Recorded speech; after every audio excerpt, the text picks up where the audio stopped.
शान मसूद को इस्लामाबाद से लाहौर पहले ही जो है वो बुला लिया गया था, बाबर आजम से मीटिंग करने से भी पहले। तो दैट मीन्स कि आपने जो एक प्लान था, जो प्लेटफॉर्म था, वो पहले ही बाबर के अगेंस्ट आपने सेट कर दिया गया था। बाबर आजम को हटाया गया, शाहीन आफरीदी को लगाया गया, फिर शाहीन आफरीदी को हटाया गया, बाबर आजम को लगाया गया। तो ये जो लगाना हटाना दोनों बार ही जो है वो गलत हुआ था। पीसीबी एडमिनिस्ट्रेशन, जो पीसीबी की इस्टेब्लिशमेंट है, वो खबर लीक करती है, वो खबर फीड करती है। और अगर आप ये पूरा अगर नोट कर लें तो पाकिस्तान के जो क्रिकेटर्स होते हैं ना, उनके खिलाफ ये ज़्यादा खबरें जो है वो लीक की जाती हैं। ग्रुपिंग के या जो पॉलिटिक्स होती है उसके हवाले से कोई भी बातचीत जो है वो गैरी क्रिस्टियन ने नहीं की। गैरी क्रिस्टियन ने सिर्फ स्किल्स को इम्प्रूव करने की जो बातचीत की थी और एक दूसरे में यूनिटी जो वो रखने की बात की थी।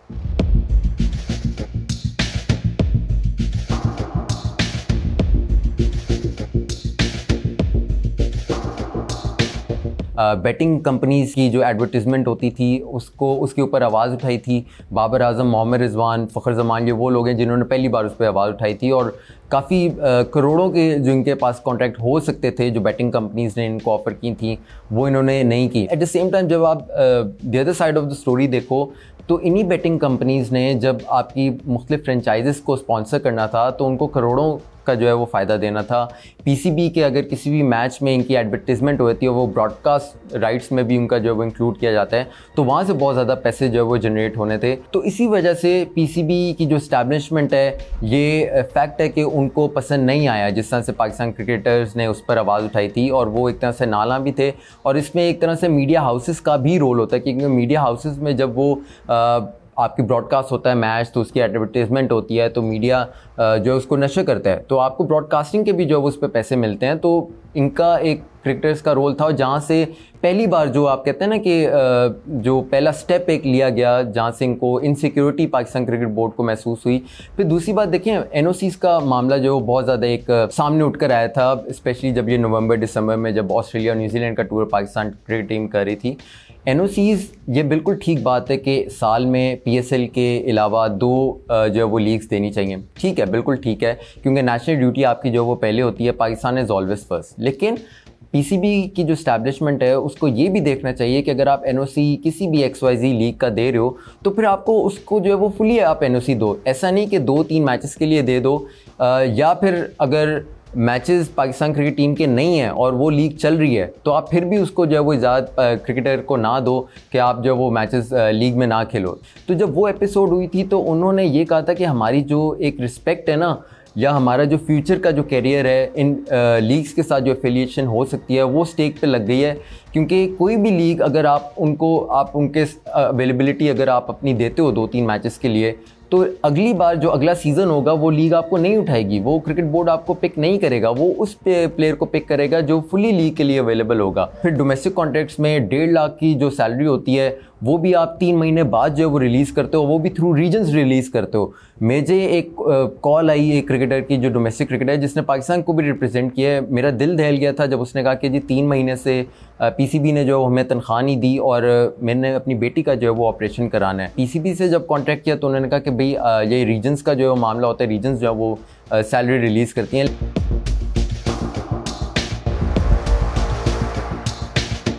हमारे पास एक साल में 3 चेयरमैन सामने आए हैं और तीनों चेयरमैन जो है वो पॉलिटिकली जो है वो अपॉइंट किए गए थे, पॉलिटिकली ही लगाए गए और उनको पॉलिटिकली हटाया भी गया।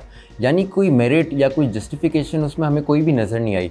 लेकिन आप डिफरेंट अगर चेयरमैन के टेन्योर्स को देख लें तो उसमें पाकिस्तान क्रिकेट टीम के क्या हालात थे, उनकी कंट्रोवर्सीज़ क्या थी, तो उसमें ज़क्का अशरफ का जो एक टेन्योर था वो सबसे ज़्यादा कंट्रोवर्शियल था। वर्ल्ड कप 2023 जब इंडिया में हो रहा है, सबसे पहला तो जो कंट्रोवर्सी सामने आई थी वो सेंट्रल कॉन्ट्रैक्ट्स के हवाले से थी।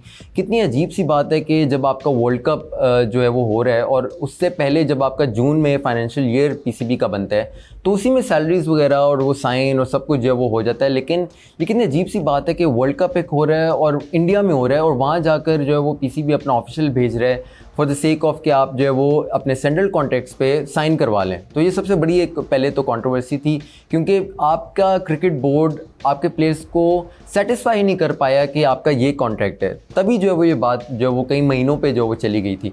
फिर दूसरी बात जो व्हाट्सएप चैट लीक हुई थी और उसमें अनफॉर्चुनेटली जो पीसीबी के ऑफिशियल थे वो इन्वॉल्व सामने आए थे, वो सामने निकल के आए थे। ये कितनी अजीब सी बात है कि आपका कप्तान है, जो आपका ब्रांड है, जो आपके मुल्क को रिप्रेजेंट कर रहा है, इंडिया में वो कर रहा है, और उसकी व्हाट्सएप चैट जो है वो सामने आ जाती है ड्यूरिंग वर्ल्ड कप। और आपको पता है कि वर्ल्ड कप में जब इंडिया में हो रहा हो तो प्रेशर जो है वो कितना, वैसे ही वर्ल्ड कप में बहुत ज़्यादा प्रेशर होता है, लेकिन जब इंडिया में हो तो कितना ज़्यादा जो प्रेशर था। तो इस तरह की कंट्रोवर्सीज़ सामने आना ये बताता है कि आपका जो सरबराह होता है पीसीबी का, उसका कितना ज़्यादा मैच्योरिटी का कितना ज़्यादा जो है वो एलिमेंट होता है। रमीज़ राजा के दौर में आप देख लें, एहसान मानी के दौर में आप देख लें, तो पाकिस्तान क्रिकेट टीम में आपको जो है वो एक तसलसल कंसिस्टेंसी आपको जो है वो नज़र आएगी। प्लेयर्स की एक उनकी रिजर्वेशंस होती हैं, वो चाहते हैं कि इस तरह से पाकिस्तान क्रिकेट टीम को रन किया जाए, तो वो अपनी रिजर्वेशन एक चेयरमैन को सामने रखना चाहते हैं जो एक सिस्टम के ज़रिए आया हो, जो सिस्टम बनाना जानता हो। लेकिन जब प्लेयर्स को ये पता ना हो कि भाई अगले 3 महीने में कौन सा चेयरमैन होगा, तो वो किसके सामने अपनी जो है वो फरियाद रखेंगे। तो यही चीज़ ज़का अशरफ के टेन्योर में भी सामने आई, और उसके कॉन्सिक्वेंसेस हमने देख लिए कि वर्ल्ड कप में पाकिस्तान की परफॉर्मेंस जो है वो उस तरह से जो वो नहीं सामने नज़र आई थी। और जिस तरह से बाबर आजम को हटाया गया, आपने एक तरह से बेइज्जती जो है वो की गई थी, जो ड्रामा एक तरह से सेट किया गया था।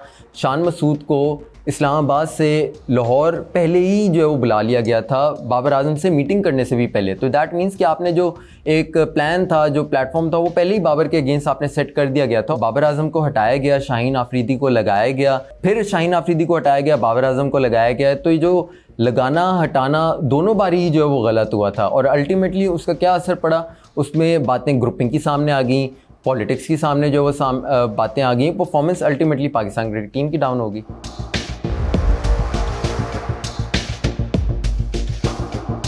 बाबर, फ़खर, अब्रार, वसीम, शाहीन आफरीदी, क्या ये ग्रुपिंग के ज़रिए पाकिस्तान क्रिकेट टीम में आई हैं? क्या ये जस्टिफाइड इनकी सिलेक्शन T20 वर्ल्ड कप में या वर्ल्ड कप 2023 में क्या नहीं थी?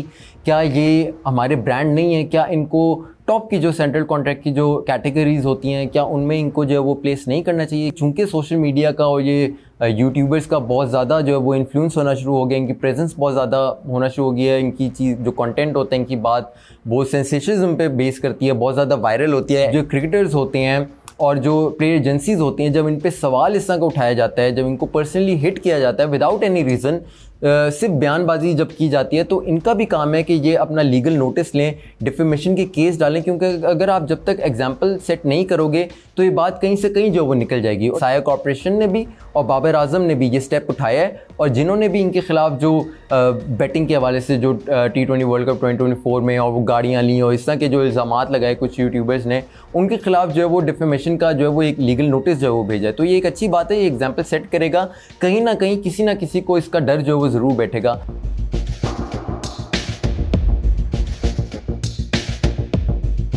मीडिया का बहुत एक रोल होता है, लेकिन अनफॉर्चुनेटली मीडिया भी एक वन साइडेड किस्म का जो रोल कर रहा है। बाबर के अगेंस्ट अगर T20 वर्ल्ड कप में परफॉर्मेंस अच्छी नहीं रही तो मौका मिल गया, बाबर के अगेंस्ट ही सब कुछ बातें करना शुरू कर दी। गैरी कर्स्टन ने ग्रुपिंग कर दी, यूनिटी के ऊपर हवाले से जो बातचीत शुरू कर दी। ये नहीं पता कि वो गैरी कर्स्टन ने वो बात की भी है या नहीं की। एक्चुअली उसने बात नहीं की थी। जब मैंने प्लेयर से जिस हवाले से मैंने पूछा तो उन्होंने कहा कि ऐसी ग्रुपिंग के या जो पॉलिटिक्स होती है उसके हवाले से कोई भी बातचीत जो है वो गैरी कर्स्टन ने नहीं की।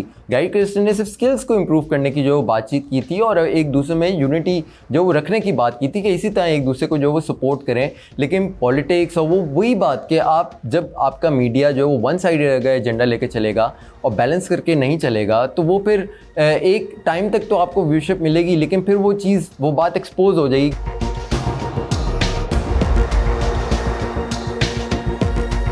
पीसीबी एडमिनिस्ट्रेशन, जो पीसीबी की इस्टेब्लिशमेंट है, वो ख़बर लीक करती है, वो ख़बर फीड करती है। और अगर आप ये पूरा अगर नोट कर लें तो पाकिस्तान जो क्रिकेटर्स होते हैं ना, उनके ख़िलाफ़ ये ज़्यादा ख़बरें जो है वो लीक की जाती हैं। कभी भी पाकिस्तान क्रिकेटर्स के हक़ में ख़बर जो है वो लीक का आपको कभी भी होते नहीं दिखेगी। तो दैट मीन्स कि जो पीसीबी की जो इस्टेब्लिशमेंट है वो ज़्यादा ख़बर लीक करती है, ना कि ड्रेसिंग रूम से जो वो ख़बर लीक। और ड्रेसिंग रूम में भी जब आप बात करते हैं ना कि ड्रेसिंग रूम से ख़बर लीक होगी, तो वो ज़रूरी नहीं कि पीसीबी के जो सेंट्रल कॉन्ट्रैक्ट के जो खिलाड़ी हैं वही खबर लीक कर रहे हैं। जो पीसीबी के जो ऑफिशियल्स हैं वो भी उस ड्रेसिंग रूम में होते हैं, जो मैनेजर्स होते हैं, जो कोचिंग पैनल में होते हैं, वो भी उसी ड्रेसिंग रूम में होते हैं। तो वहाँ से भी खबर जो है वो लीक हो सकती है, लेकिन एक्चुअली जो ज़्यादा होती हैं वो पीसीबी की तरफ से जो फीड की जाती हैं।